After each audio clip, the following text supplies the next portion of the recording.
Olá, tudo bem? Bom dia, boa tarde, boa noite. Que a paz do Senhor esteja com todos vocês. Chegamos nesse momento a mais um encontro que nós temos aqui toda segunda, terça e quinta-feira, sempre a partir desse horário, para a nossa alegria e para a glória do Senhor, em nome de Jesus.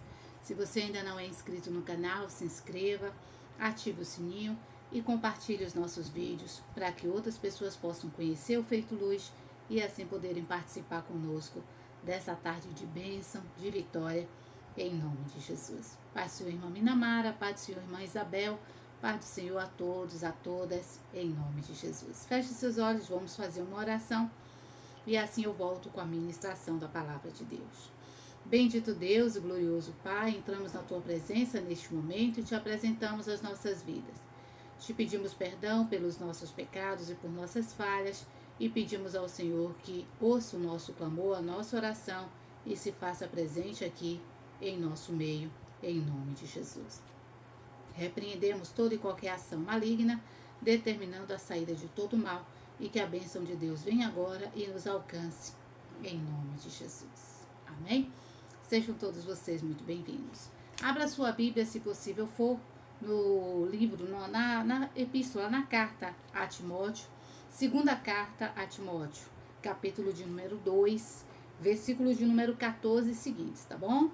Abra sua Bíblia aí, segunda carta a Timóteo, nós vamos ler o capítulo de número 2, do versículo de número 14 em diante. Aí são alguns conselhos que Paulo estava dando. Lembre que ontem nós falamos até sobre isso também, só que nós falamos no capítulo 3 e hoje nós vamos aqui para o capítulo 2 de 2 Timóteo. Vamos ler o versículo 14 e seguinte para a nossa edificação em nome de Jesus. Aí está escrito assim: traze estas coisas à memória, ordenando-lhes diante do Senhor, que não tenham contendas de palavras que para nada aproveitam e são para a perversão dos ouvintes. Quais são os conselhos que Paulo estava dando a Timóteo? Lembre que Timóteo era um filho na fé de Paulo. Era Paulo quem estava ensinando Timóteo, dando a ele os primeiros ensinamentos para o ministério dele. Todos nós fomos chamados por Deus. De alguma forma, eu, você, nós temos uma missão, nós temos um chamado.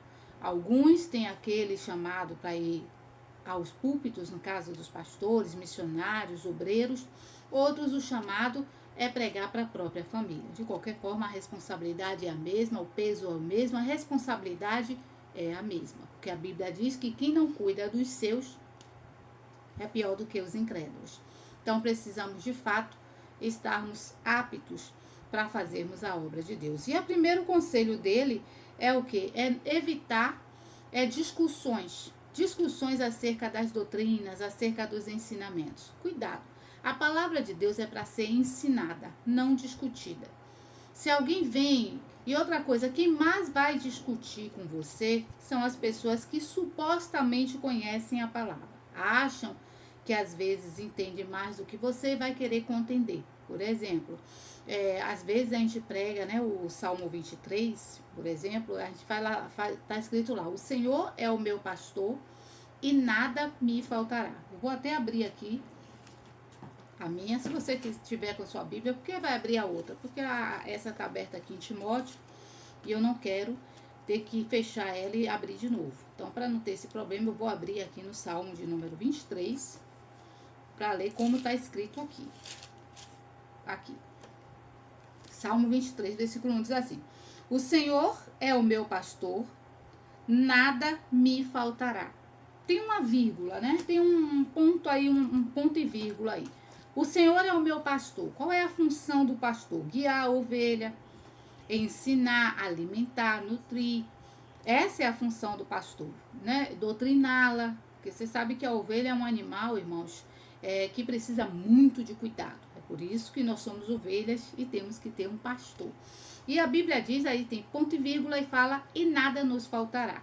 Não é que não vai faltar nada. Vai faltar em alguns momentos, sim, vai faltar.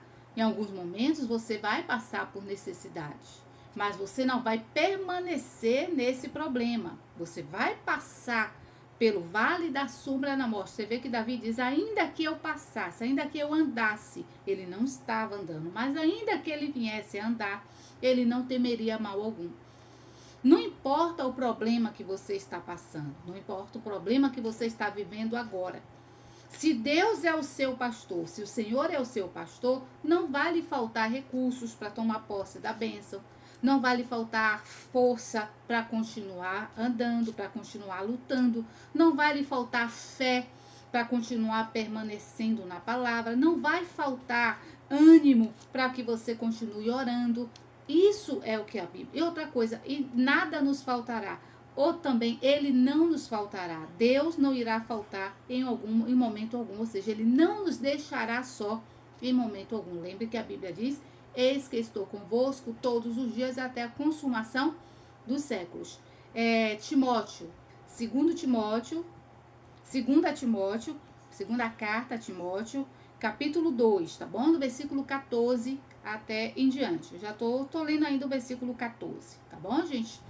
2 Timóteo. Diga aí amém para eu saber que vocês estão entendendo. 2 Timóteo, capítulo 2, do versículo 14 e seguintes. Aí se vocês quiserem, vocês escrevem aí no rodapé, para que aqueles que vierem chegando já vai vendo aí escrito, e aí já vai abrindo a Bíblia em 2 Timóteo, tá bom? Pronto, Minamara já pôs amém, então é sinal de que ela me entendeu.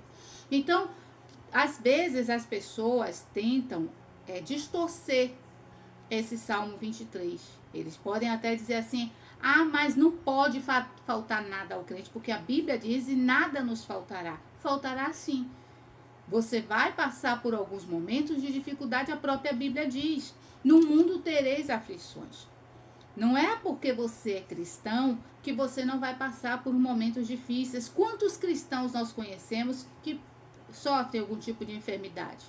Nós também já tivemos em algum momento algum tipo. Aqui nós pegamos resfriados, às vezes alguma dor muscular, e a gente pega enfermidades mesmo. Mas a gente não deve temer a esses males. Por quê? Porque a Bíblia diz lá em Isaías 53 que verdadeiramente Cristo levou sobre si todas as nossas dores e que por suas pisaduras nós fomos sarados. Então, pode vir a enfermidade, sim, mas não vai permanecer.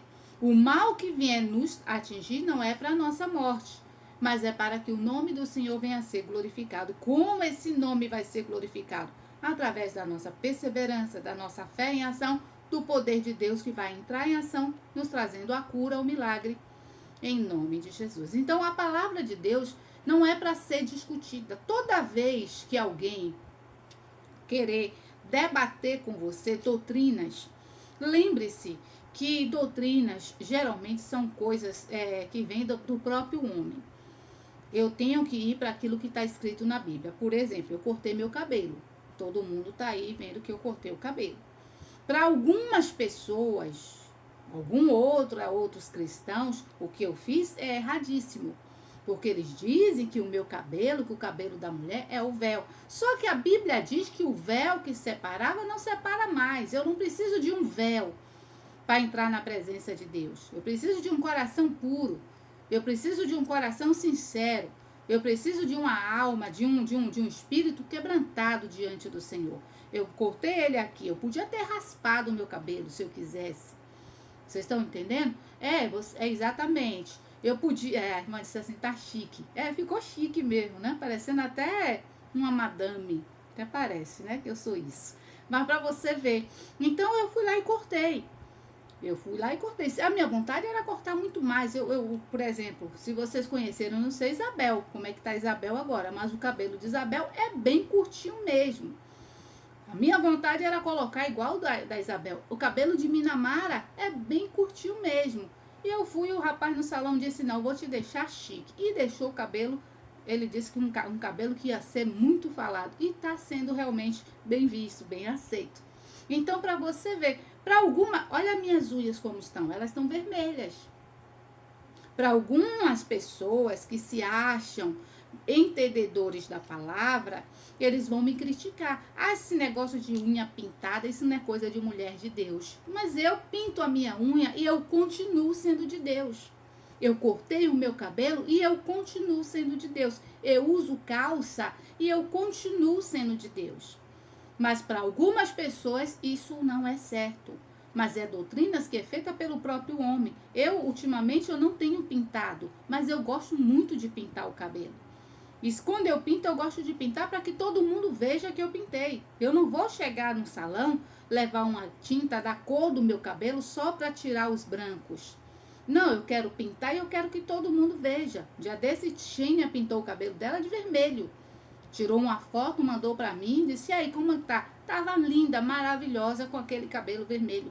Ou seja, para mim, eu não vou me escandalizar, mas algumas outras pessoas podem se escandalizar. Aí entra em contenda com você. Ah, mas onde está escrito? Por exemplo, tem pessoas que debatem essa parte de mulher ser pastora. Irmãos, o chamado do Senhor foi para todos. O ide de Jesus não tem Jesus, ele não fez acepção, só os homens preguem o evangelho, ide por todo mundo pregai o evangelho. Naquele dia que ele falou isso, estavam todos os apóstolos, as pessoas que criam nele estavam ali. O primeiro ide de Jesus foi para Maria Madalena, quando ela chega no sepulcro e vê a porta aberta e ela ouve a voz dele, ele diz, por que você está procurando dentre os mortos aquele que está vivo? Ali ele conversa com ela e diz para ela, quando ela entende que é ele, Rabi, ele não me toca, mas vai agora a Pedro e aos outros e diga que eu ressuscitei. O primeiro ide foi para ela. Então, se você for olhar, tem pessoas que vão debater, tem gente que chega a colocar nos comentários aqui, aonde está escrito que mulher pode ser pastora. Ele não olhou o que eu estava falando. Ele não olhou, ele não atentou para aquilo que eu estava ensinando, mas ele só atentou porque era uma mulher que estava ali pregando. Vocês estão entendendo? Então, pastora, mas a Bíblia diz que a mulher não deve ensinar nada ao marido. Não. Não é ensinar. Eu não devo dar lição de moral ao meu marido. Principalmente no caso dele, que também é cristão. Agora, eu vou orar. Se ele estiver fazendo qualquer coisa errada, eu vou orar e Deus vai dar oportunidade para que ele veja isso na própria palavra. Eu não vou ficar ali desmerecendo. Porque você não sabe isso, porque você... Não, isso não. Eu não vou dizer a ele, você tem que fazer assim. Mas se a palavra de Deus ensina de um jeito e ele está fazendo de outro, eu só vou dizer ele, olha, a Bíblia não diz assim. A Bíblia explica desse jeito. Eu vou fazer do jeito que está na Bíblia. Vocês estão entendendo? Então a gente tem que tomar muito cuidado. Porque tal dia da semana tem que ser guardado. Eu não vou fazer nada nesse dia, porque nesse dia o Senhor descansou. Todos os dias das semanas para Deus é abençoado. E se você for olhar o 7º dia, a Bíblia fala que é o quê? É o domingo. Domingo é o primeiro dia da semana, né? Domingo, segunda, terça, quarta, quinta, sexta, sábado. Sábado é o 7º. Tudo bem, a Bíblia diz que Deus descansou no 7º. Sim, mas se você for observar, Jesus ressuscitou no sábado ou no domingo? No domingo. É por isso que nós cristãos temos o hábito de ir à igreja aos domingos para adorar o Senhor. Mas todos os dias nós vamos à igreja, ou não? Todos os dias. Todos os dias é dia do Senhor? Todos os dias é dia do Senhor. Qual é o dia mais importante? Não existe o dia mais importante. Existe o dia que você vai dedicar para buscar ao Senhor. Se você só pode ir na quarta-feira, vamos supor. Na nossa igreja tem reunião a semana toda. A semana toda, de manhã, de tarde e de noite. A maioria das nossas igrejas. Aquelas menores geralmente só tem pela manhã e à noite. E no dia que não tem culto, o pastor ou alguém está lá de plantão esperando você para poder orar por você se você tiver necessidade. Mas tem os dias específicos, vamos supor, dia de segunda, a gente ora pela prosperidade. Dia de terça é plantão, é atendimento ao público. Dia de quarta é culto da família, tem reunião pela manhã, à tarde e à noite em algumas igrejas. Na nossa tem pela manhã e à noite. Mas tem alguém à tarde lá esperando você se você precisar de uma ajuda, de um conselho. Quinta-feira tem intercessão. Sexta-feira é culto de libertação. E domingo é culto de louvor e adoração. E sábado? Sábado é o dia da faxina. Sábado também tem gente? Tem, mas é o dia que os obreiros vão para fazer a faxina da igreja. Então nós temos que ver, mas é que tal dia que é importante? Não. Jesus não veio para um dia específico. Jesus é Senhor todos os dias. E eu não vou ficar discutindo isso com quem acha que tem que guardar tal dia. Se ele acha que tem que guardar, ele guarde.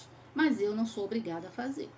Eu vou pelo que eu entendo, pelo meu entendimento, pelo que o Espírito de Deus me revela na palavra de Deus. Então é sobre isso que Paulo está falando. Evitar contendas, evitar discussões desnecessárias, porque não edifica você em nada.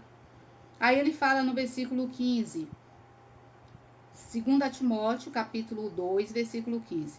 Procura apresentar-te a Deus aprovado como obreiro, que não tem do que se envergonhar, que maneja bem a palavra da verdade, e evita falatórios profanos, porque produzirão maior impiedade. Olha o que ele fala no versículo 15. Procura apresentar-se ao Senhor como obreiro aprovado. O que é que nós, como cristãos, devemos fazer? Nos apresentar a Deus como obreiros aprovados, que não tenha do que se envergonhar. O pastor estava pregando um dia desse na igreja sobre o bom nome, sobre a reputação, sobre o bom testemunho que todo cristão tem que dar. Nós precisamos, irmãos, entrar como de cabeça erguida de qualquer ambiente e sair de cabeça erguida. É triste quando você vai em um lugar e você vê alguém dizer, teve um crente aqui que foi o pior funcionário dessa empresa. Evita, a Bíblia, olha o 16, mas evite os falatórios profanos, porque produzirão maior impiedade.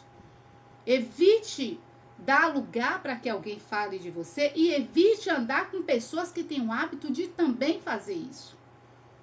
De profanar, de ser uma pessoa, uma pessoa que não tem espiritualidade, não tem compromisso com Deus. Cuidado, viu, gente? Nem todo mundo que diz Senhor, Senhor, herdará o reino dos céus.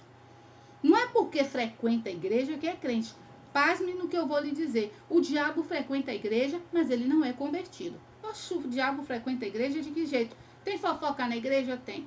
Tem disse-me-disse na igreja? Tem. Tem falsidade na igreja? Tem. Tem pecado na igreja? Tem. Quem é o causador? Quem está por trás de tudo isso? O diabo. O diabo está aí. Quantas são as pessoas que vão para a igreja e não conseguem se concentrar no culto?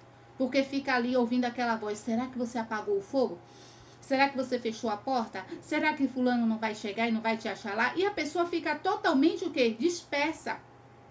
Quem está ali naquele momento? O diabo é você que tem que expulsar. A Bíblia diz, resista firme ao diabo e ele fugirá de vós. Então nós temos que evitar. Nós temos que ser bons exemplos. Entrando, saindo, aonde quer que você vá. Você, como cristão, tem que ser lembrado como homem, como mulher de Deus. Eu não sei se vocês se lembram da Sunamita. Mas ela viu em Eliseu, vejo verdadeiramente que esse que vem entre nós, que esse que está entre nós é um verdadeiro, é um santo homem de Deus. Aquela mulher, irmãos, ela era jovem. O marido é que era idoso. A Bíblia diz que ele é que era avançado em dias, por isso que ela não engravidou. Mas Eliseu nunca ousou fazer um elogio para aquela mulher. Ele nunca ousou dizer que ela era bonita, ou assim, ou assada. Nós temos que saber, irmão, se colocar no seu devido lugar. A gente tem que saber se respeitar e respeitar os outros. Uma coisa que eu não gosto, vou falar a você sinceramente, eu não gosto de gente muito espalhafatória, muito, muito assim, não. Tem que ser moderado. A gente tem que fazer tudo com moderação.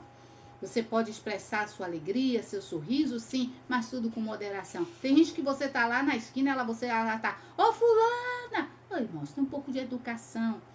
A pessoa não está vindo até você, espere para falar com a pessoa quando chega ali e fica gritando, e fica um negócio meio, assim mesmo é espiritualmente. Tem pessoas que gostam de se exibir. Tem pessoas que acham que por orar alto, por aumentar o tom de voz, é porque vai ser visto, essa pessoa é uma pessoa de oração. Cuidado, tá, irmãos? O púlpito não é lugar de exibicionismo. O altar da igreja é lugar de Deus aparecer. Lembre que eu tenho que diminuir para que Deus cresça. Eu tenho que desaparecer para que Ele apareça. Então, se eu uso o púlpito, o altar da igreja para me exibir, alguma coisa está errada. Temos que tomar muito cuidado com isso. Quando você fazer a obra de Deus, faça com ordem e com decência. Se torne um obreiro aprovado do que não tenha nada do que se envergonhar. Alguém pode até acusar você, porque muitos, a Bíblia diz, bem-aventurado serão vocês, seremos nós, quando nos caluniarem, quando nos injuriarem, mas sem motivo. Porque eles irão falar, mas não porque nós demos lugar, porque gosta mesmo de falar. Tem gente que gosta mesmo de falar. Exatamente. 2 Timóteo, capítulo 2, tá bom? Eu estou no versículo 16, do 14 até o 16, tá bom? Até o 16. Então, vamos nos apresentar a Deus como obreiros aprovados, que não tenha do que se envergonhar. Aí ele fala no 17. E a palavra desses, aí ele já está continuando pelo 16, tá bom? Olha o 16. Mas evita os falatórios profanos, porque produzirão maior impiedade. E a palavra desses roerá como gangrena, entre os quais são Emineu e Fileto, os quais se desviaram da verdade, dizendo que a ressurreição era já feita, e perverteram a fé de alguns. Então, ele está aconselhando Timóteo a evitar esse tipo de gente, a esse tipo de pessoa. É o que o Espírito de Deus está ensinando a você agora. Cuidado. Toda pessoa que chega perto de você para falar mal de dízimo, falar mal de igreja. Porque não precisa ir para a igreja, não. Porque a igreja de Cristo somos nós. A Bíblia diz que nós devemos congregar. A Bíblia diz, congregai-vos vós. O próprio Davi diz, alegrei-me quando me disseram, vamos à casa do Senhor. Existe um templo, existe um lugar que foi separado para você cultuar o Senhor. Não venha para cá dizer, porque em casa se adora. Tudo bem, eu tenho meu momento de devocional na minha casa, mas a minha casa não é a igreja. Eu vou para a igreja, eu saio daqui, eu me arrumo, eu pego minha Bíblia e vou para a minha igreja. É o que todos nós precisamos fazer. Então, devemos tomar muito cuidado, porque depois da pandemia, muita gente não voltou mais para suas devidas igrejas. Teve igrejas que acabaram fechando as portas e hoje elas são só virtuais. Ela só funciona online. Não, a igreja tem que ser física. Tem que ter o templo. Ali foi o lugar separado, consagrado para se adorar a Deus. E quantas são as pessoas que já estão com a mente cauterizada e tentam induzir algumas outras pessoas a não seguirem, a deixarem de congregar. Porque igreja somos nós. Tudo bem, a Bíblia diz que nós somos o templo do Espírito Santo. Mas a igreja tem a parte dela física que nós precisamos congregar. A relação ao dízimo é por meio do seu dízimo e da sua oferta que essa igreja é mantida. Eu não sei se aí na região de vocês alguma igreja evangélica é mantida pelo governo, mas não é. Não é. E se tiver algum governo injetando dinheiro nessa igreja, alguma coisa está errada. Não tem como. É por isso que nós temos que saber, irmão, separar todas as coisas. A igreja ela é para ser mantida pelos fiéis, por vocês. É por isso que quando eu vou dar um exemplo aqui. Quando vocês fazem a sua oferta, o seu dízimo na igreja, vocês estão fazendo o quê? Ajudando aquela igreja a se manter de pé. É por causa dessa igreja aberta que muitas almas são libertas. Teve uma senhora mesmo que ela passou pela porta da nossa igreja, acho que 2 anos atrás. Ela estava indo para a Paralela para se suicidar. Ela estava tão triste da vida, ela estava brigada com o marido, foi tanta coisa que estava passando pela mente dela, que ela naquele dia se arrumou e disse, hoje eu vou dar cabo da minha vida. E ela saiu de onde ela estava, foi caminhando, e quando ela passou, o pastor estava ali sentado. Ela entrou, aí ela disse que já que ela ia tirar a própria vida, que ela ia devolver o dízimo dela, já que a igreja estava aberta. E ali ela conversou com o pastor fez uma oração, ela foi liberta, e até hoje, para a glória de Deus, ela agradece a Deus por aquela porta estar aberta ali. Sabe por que aquela porta estava aberta? Porque teve aquele que continuou, ou seja, que cumpriu o que diz a palavra. Levou o seu dízimo, a sua oferta, para que aquela obra fosse sustentada. Nós é quem sustentamos a obra de Deus. É por isso que toda vez que você receber o seu salário, receber o seu ordenado, aquilo que é fruto do seu trabalho, a primeira parte, que é a 10ª parte daquilo que você ganha, você deve ofertar ao Senhor. Antes mesmo de chegar à igreja, você separe no ato de você tirar a 10ª parte, vamos supor, se eu ganho R$1.000, o meu dízimo é R$100. Eu vou tirar meus R$100 e vou dizer, Deus, está aqui o meu dízimo. Aquilo que é para manter a obra do Senhor. E quando a Bíblia fala dízimo, ele fala também oferta. E quando ele fala oferta, ele fala oferta alçada. Significa que você deve devolver ao Senhor o dízimo e a oferta. O dízimo é determinado, é 10ª parte, é como eu disse. Se eu ganho 1.000, eu vou dar 100, devolver 100. Eu não pago, eu devolvo, porque tudo quem me dá é Deus. Então eu só estou devolvendo a Ele a 10ª parte daqueles 100%. Eu fico com os 90% e 10% é do Senhor. E eu vou tirar daquele também, que tirando esses 10%, eu vou tirar o meu dízimo, ou a minha oferta. Essa oferta é aquilo que você propõe no seu coração. A sua oferta pode ser igual, maior, é você quem vai determinar de acordo com aquilo que você vê a necessidade da sua igreja. Tem pessoas que chegam na igreja e dizem assim, eu vou pagar o recibo da luz esse mês. Não é o meu dízimo, é a minha oferta. Pastora, eu vou doar em forma de oferta material para limpeza, material para Santa Ceia, vamos supor, copo descartável. Se a igreja é daquelas que tem o bebedouro, a água, aquela água que a gente compra, potável, aquela água que a gente compra, ele vai dizer assim, olha, eu vou ficar responsável, toda semana eu vou dar um garrafão desse, para poder continuar mantendo a água, porque às vezes a água da torneira, eu fiquei em uma igreja uma certa vez, que era água do tanque, e eu nunca me esqueço disso. O obreiro, alguém pediu água, aí alguém foi lá, pegou água, botou no copo, pôs no copo e foi dar para a pessoa. E quando ele passou, eu estava no altar pregando, quando ele passou por perto de mim, eu vi que tinha alguma coisa se mexendo naquela água. Aí eu disse, não, peraí, irmão, vem cá, faz favor, me dá essa água aqui. Ele me deu o copo com água, quando eu olhei, estava cheio, irmão, de larva, daquele de cabeça de prego, que a gente chamava cabeça de prego, mas é a larva da dengue, né, que é do mosquito. E eu disse, não, gente, tem que fechar, jogar aquela água do tanque fora, lavar o tanque e deixar de tomar a água do tanque. Ou limpa, ou então não toma mais. Aí foi que eu fiz um apelo e eu pedia para que as pessoas, toda vez que fosse ao culto, ou levasse a sua própria água, ou então se compadecesse e comprasse e deixasse na igreja aqueles garrafões. Graças a Deus todo mundo ouviu e não faltava mais água. Todo mundo que podia levava um garrafão daquele e deixava na igreja para abastecer a igreja, para que as pessoas pudessem tomar da água. Então isso tudo é fruto de quê? Da fidelidade de vocês. Mas vai pessoas com a mente cauterizada, que já foi uma vez abençoado por Deus, por ser fiel ao Senhor, e hoje estão cuspindo no prato que comeu.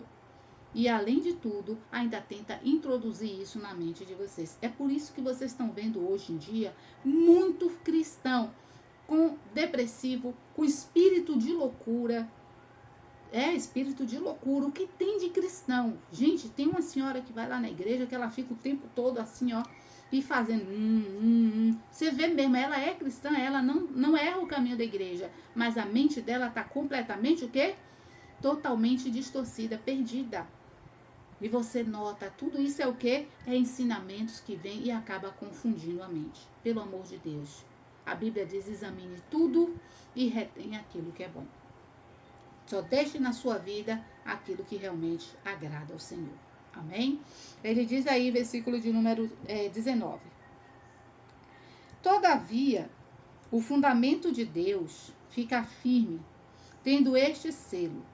O Senhor conhece os que são seus, e qualquer que profere o nome do Senhor, ou o nome de Cristo, que profere o nome de Cristo, aparta-se da iniquidade. Todo aquele que conhece o nome de Jesus, todo aquele que prega a palavra de Deus, deve se afastar de quê? Da iniquidade.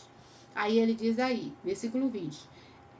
Ora, numa grande casa, não somente há vasos de ouro e de prata, mas também de pau e de barro, uns para a honra, outros porém para a desonra. De sorte que, se alguém se purificar destas coisas, será vaso para a honra, santificado e idôneo para uso do Senhor e preparado para toda boa obra. Olha o que a Bíblia diz. Dentro de uma casa vai haver vasos de prata, vasos de ouro, vasos de barro, vasos de madeira, de pau. Uns purificados, outros não. Na igreja há todo tipo de gente. É por isso que eu acho engraçado quando eu vejo alguém dizer assim: ah, eu saí da igreja porque eu vi muita coisa errada. E quem disse a você que a igreja é lugar de gente certa? Vocês já foram numa UPA? Ali é um pronto-socorro, né? Quem está naquela UPA, na maior parte, ou é acompanhante de quem está enfermo, ou são as pessoas que estão o quê? Enfermos. A igreja é como se fosse uma UPA espiritual. Nós estamos na igreja para quê? Para sermos tratados, para sermos libertos. A própria Bíblia diz: conhecereis a verdade vos libertará. A igreja não é lugar de gente santo, de lugar de gente perfeito. É lugar de gente que quer ser transformado. É lugar de gente que quer ser liberto. É por isso que você não deve procurar a perfeição na igreja. Não existe. Ah, porque tem que ter. Não, irmãos. Eu sei que na visão de alguns, por nós conhecermos a palavra, nós temos obrigação de sermos perfeitos, sim, mas nem todos são. Tem pessoas que entendem e interpretam a Bíblia do modo que lhe convém. Tem aquela passagem lá em Eclesiastes que diz que nós não devemos ser demasiadamente justos. Tem gente que usa essa palavra, essa passagem, para justificar os seus próprios erros. Eu fui aconselhar um irmão, uma certa vez, que largou a esposa para procurar um amante. Na verdade, ele estava com a mulher e com a amante, né? Com a esposa e com a amante. E eu chamei ele e disse: irmão, a Bíblia fala o que sobre adultério? A Bíblia diz que os adúlteros não herdarão o reino dos céus. Aí ele falou assim: olha, se você está dizendo que a Bíblia diz isso, quantas mulheres Salomão teve? E aí eu olhei e eu digo: não acredito que você está fazendo essa comparação entre o que eu estou lhe falando e o que está escrito na Bíblia em relação a Salomão. Aquilo que Salomão fez, ter 1000 mulheres, que eram 700 concubinas e 300 esposas, aquilo foi algo que Deus mandou Salomão fazer? Não. Foi algo que ele mesmo decidiu fazer. E por causa daquele excesso de mulher, ele se corrompeu e perdeu a própria salvação. Perdeu a própria vida, perdeu a própria comunhão e intimidade com Deus. Então tem gente que gosta de justificar os seus erros, as suas falhas, usando até a mesma própria palavra. Então você tem que tomar muito cuidado com isso, para que a palavra de Deus não se torne uma pedra de tropeço. Porque para quem pratica, a palavra é uma pedra principal. É uma coluna, mas que para quem conhece e não pratica, ela é uma pedra de tropeço. Então nós temos que tomar muito cuidado com isso. Então não é porque aquela pessoa está na igreja que ela é perfeita, é por isso que você tem que vigiar, irmãos. Quem são as pessoas a quem você deve se espelhar? Aqueles que andam realmente na presença de Deus e em comunhão com Deus. Frequentar a igreja, eu disse a você, até o diabo frequenta. E me pergunte, ele é convertido? Não, nunca foi e nunca será. Então, se você tem visto maus exemplos, maus testemunhos, deixa lá. A Bíblia diz: examine tudo, retém o que é bom. E você não tem a obrigação de andar com certos tipos de pessoas. A Bíblia diz que nós devemos fugir de toda aparência do mal. Se é para falar, vamos falar o que está escrito na Bíblia. Não, a Bíblia diz assim: ah, minha irmã, não. Se você pensa assim, então vai, fica na sua aí, que eu vou ficar na minha aqui, e a amizade continua. Eu não sou obrigada, irmãos, a ter que compartilhar do pecado de quem quer que seja, porque a salvação, ela não é coletiva, ela é individual. Eu vou prestar conta a Deus dos meus atos e você dos seus. Então, cabe a mim examinar. Não está ouvindo? Eu deixo lá e me afasto. Para quê? Para que ela venha, quando ela venha cometer o erro dela, porque diz assim, irmãos, diga com quem você anda, que eu digo quem você é. Você já viu o ditado que diz que uma ovelha ruim põe todo o rebanho a perder? E cuidado, porque está escrito isso aqui. Nós temos que tomar cuidado, para que a mente cauterizada de alguns não contamine você. Aí ele continua no versículo 22.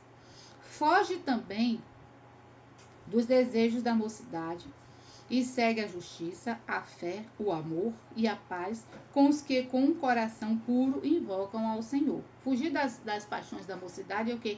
Foge dos desejos carnais. Evita. Se você está solteiro, procure orar ao Senhor. Procura fugir da aparência do mal. Se você é casado, é casada, procura se alegrar com a pessoa com quem você casou. Evita tá dando lugar ao diabo, porque, irmãos, o diabo mata, rouba e destrói. Nós temos que fugir de toda a aparência do mal. Aí ele fala no versículo 23, e rejeita as questões loucas e sem instrução, sabendo que produzem contendas. Está vendo o que ele está falando? Evita. Não adianta você querer colocar na cabeça daquela pessoa que acha que aquilo que ela está falando é certo. Não adianta. Deixa lá e se afaste, para que você não venha se contaminar também. Versículo 24. Ao servo do Senhor não convém contender, mas sim ser manso para com todos, apto para ensinar e sofredor. Outra coisa, não é, por exemplo, eu como cristã, não devo estar, irmãos, entrando em debate em relação a coisas que não diz respeito à palavra de Deus. É claro que eu tenho que estar informado, inteirado de tudo, mas eu não vou entrar em debate com ninguém. Tem gente que fala assim, porque a gente tem que... algumas discussões que surgiram aí há algum tempo atrás, que levou igrejas a estarem metidas em confusão, em escândalos. Por quê? Porque um ia para um lado, outro para outro, irmãos. A função da igreja é orar e doutrinar os seus fiéis. Os seus fiéis. Através dessa doutrina, desse ensinamento que eu passo para os meus filhos, é igual em casa. Eu tenho obrigação de dar educação aos meus filhos. Eu não tenho obrigação de educar os filhos de Xênia, vamos supor. Eu não tenho obrigação de educar os filhos de Minamara, que só tem uma filha. Eu tenho obrigação de educar os meus filhos. Os meus filhos eu tenho... Minha mãe, ela tinha um hábito de dizer assim, nós vamos para a casa do fulano passar, sei lá, um final de semana. E ela dizia, vocês não vão pedir nada. Se você chegar para mim e dizer, mãe, eu quero biscoito, vocês vão apanhar. Ela dizia mesmo, irmão. A gente ia passar o final de semana na casa de alguém, irmãos, a gente só se alimentava quando a pessoa dava, a gente só lanchava se a pessoa desse. E na maioria das vezes, se a pessoa perguntasse, você quer? Eu dizia não. Eu queria, mas eu dizia não, porque ela tinha dito que era para dizer que não queria. Imagine, irmãos, uma pessoa sem conhecimento espiritual conseguiu educar 7 filhos, porque você, como homem e mulher de Deus, não consegue educar 2, 3? Tem que colocar as coisas no seu devido lugar. Se você ensina pela palavra, quem convence é o Espírito. Deus vai fazer com que o seu filho se curve diante do Senhor daquele ensinamento que você está dando.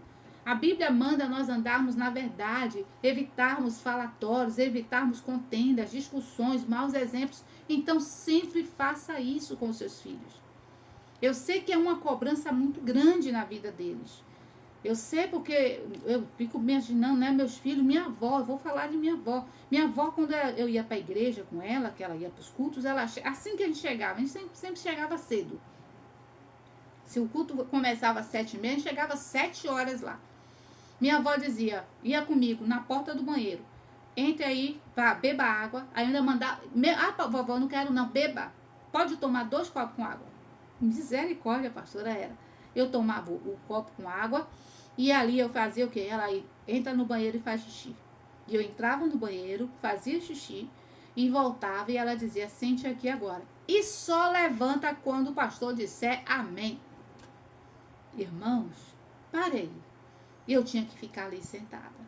Eu não levantava para lugar nenhum.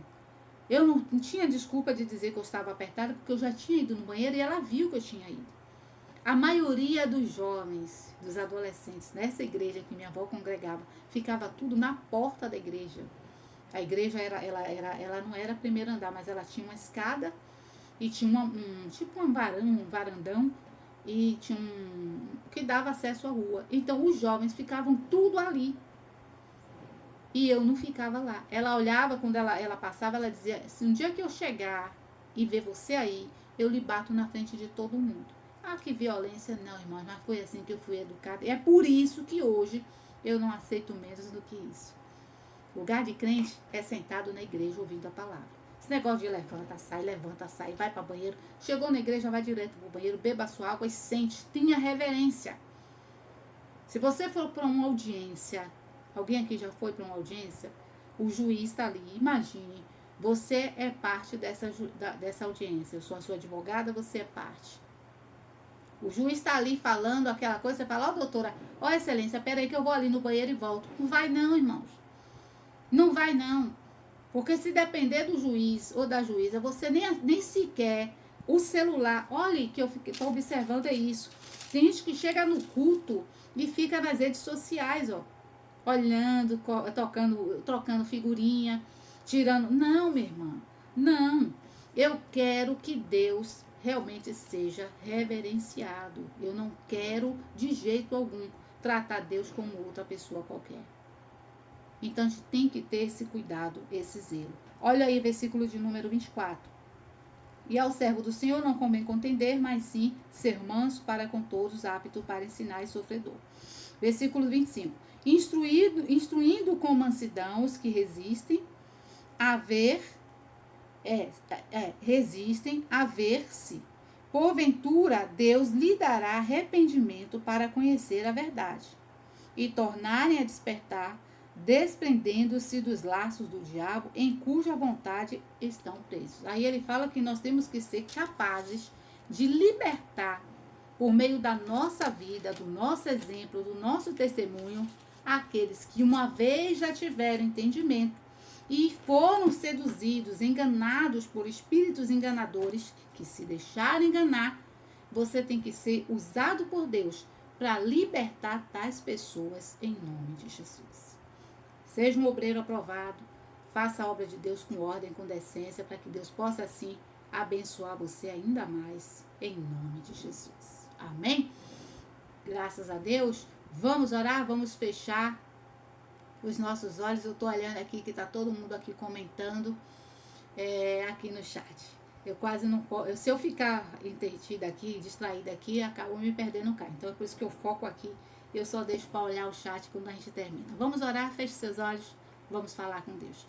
Bendito Deus e glorioso Pai, entramos na Tua presença neste momento, te apresentamos, ó Pai, as nossas vidas, te pedimos perdão pelos nossos pecados, por nossas falhas, por toda e qualquer iniquidade. Pedimos ao Senhor que tenha compaixão e misericórdia de nós e que o Senhor, meu Deus, estenda a Tua mão de poder para com cada um de nós. Pai, eu oro neste momento, digo, apresente a Deus a sua mão. Olha aqui, Senhor, apresento a Ti a minha mão, coloque nela o Teu poder, em nome de Jesus. Você pode estar agora orando, representando um familiar ou você mesmo. Pega essa mão, coloque sobre o seu coração ou sobre o alto da sua cabeça, para que você possa assim interceder por alguém ou por si próprio, tá bom? Poder de Deus que está nessa mão, vem agora do alto da cabeça, planta dos pés, comece agora a destruir. Eu digo a você, espírito do diabo que colocou essa infecção, que está colocando esse inchaço, que está colocando este mal, esta dor, essa inflamação nos rins, essa inflamação no fígado, aonde quer que esteja. Seja um tumor, seja um cisto, seja uma pedra, eu te repreendo agora e eu digo, obra maligna, caia por terra. Obra maligna, saia, eu te repreendo em nome de Jesus. Poder de Deus comece a agir agora. Essa pessoa que estava com falta de ar, esta pessoa que estava com febre, esta pessoa que estava aí com gripe, esta pessoa que estava com algum tipo de virose, de bactéria. Eu digo a você, demônio, que estava colocando aquela meningite, eu te repreendo. Eu digo agora, obra maligna, saia toda e qualquer espécie de enfermidade, eu te repreendo em nome de Jesus. Poder de Deus vem agora nessa casa, no meio dessa família, desfaz agora todo o laço, toda a contenda, todo espírito de separação, todo espírito de rebeldia, todo espírito de adultério, de prostituição. Eu repreendo e eu digo, todo mal saia em nome de Jesus. Saia com todo vício, saia com toda obra maligna, eu te repreendo em nome de Jesus. Diga, eu recebo a minha cura, o meu milagre. Deus, nós não temos, ó Pai, como estar perto dos nossos familiares, mas não há distância no mundo espiritual. E agora a tua mão está sobre este lugar que está inchado, esse lugar que está infeccionado, esse lugar que está doendo, esse lugar que está inflamado, está sendo desfeito agora todo inchaço, todo mal, todo nódulo, todo caroço. Eu repreendo, digo em nome de Jesus, saia para nunca mais voltar. Poder de Deus, vem agora, atue em nossas vidas, do alto da cabeça à planta dos pés. Tomamos posse do nosso milagre, tomamos posse da nossa vitória, em nome de Jesus. Amém? Basta crer, irmãos. A Bíblia diz, se creres, verás.